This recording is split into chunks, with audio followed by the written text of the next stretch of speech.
আপনার মাগফিরাতের পাশাপাশি আসলে আরও বলতে চাই যে আমরা দোয়া করেছি, তাদের রক্তের বিনিময়ে আমরা বৈষম্য বিরোধী ছাত্র আন্দোলনে যারা শাহাদত বরণ করেছে তাদের মাধ্যমে আমরা একটা বিজয় পেয়েছি। আমাদের মূল দাবি হলো যেন বৈষম্য কোথাও না থাকে। শিক্ষা বলেন, শিক্ষা প্রতিষ্ঠানে বলেন, তার প্রশাসনে বলেন, রাষ্ট্র পরিচালনা বলেন, কোথাও যেন আর বৈষম্য এই শব্দটাকে আমরা কবর রচনা করতে চাই। এটা হলো আজকের আমাদের এই দোয়া অনুষ্ঠান থেকে মূল দাবি। মাদ্রাসা শিক্ষাকেও অবহেলা করা যাবে না।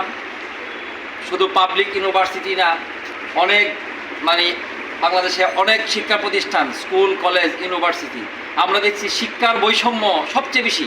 এই শিক্ষার বৈষম্য যেন দূর হয় এবং বিশেষ করে কোরআনী শিক্ষাকে, যেটা নাকি আমাদের ফাউন্ডেশন শিক্ষা, এই কোরআনী শিক্ষাকে অবজ্ঞা করা হয়েছে সব সময়।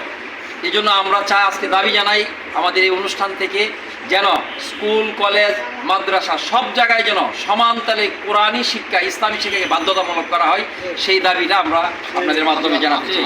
আমরা দেখছি আপনাদের আলোচনার ভিতরে কয়েকটা পয়েন্ট অলরেডি আমরা ফাইন্ড আউট করছি। সেই পয়েন্টের ভিতরে উল্লেখযোগ্য যে যেখানেই বৈষম্য সেখানেই আন্দোলন।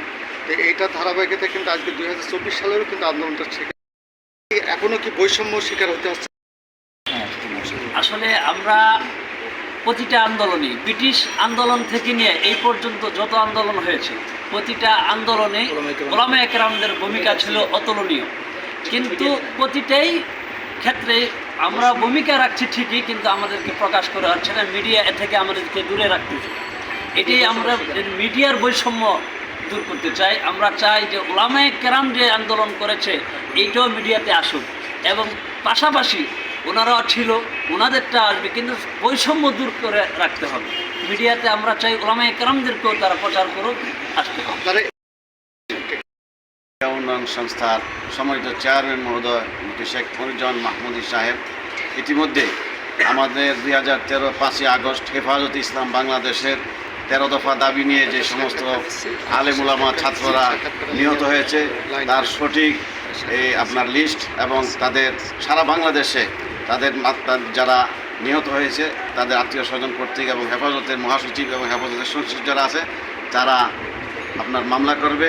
একটা। দ্বিতীয় কথা হলো বাংলাদেশের সম্পদ বিডিআর বিদ্রোহের নামে যেই সম্পদগুলোকে, বাংলাদেশের সম্পদগুলোকে আপনার নষ্ট করেছে ষড়যন্ত্রের মাধ্যমে, এর সঠিক তদন্ত এবং এর সঠিক বিচার আমরা চাচ্ছি। যে বাংলাদেশের স্বাধীনতাকে বিপন্ন করার জন্যই বিডিআর বিদ্রোহের নামে আমাদের সোনার সৈনিক 57 জন সেনা সদস্যকে হত্যা করেছে। আমরা চাই এই শিশু শিক্ষা উন্নয়ন সংস্থার মাধ্যমে আমরা ঊর্ধ্বতন সরকারের যারা আছে বর্তমানে তাদেরকে জানিয়ে দিতে চাই এর সঠিক তদন্ত এবং বিচার আমরা কামনা করছি।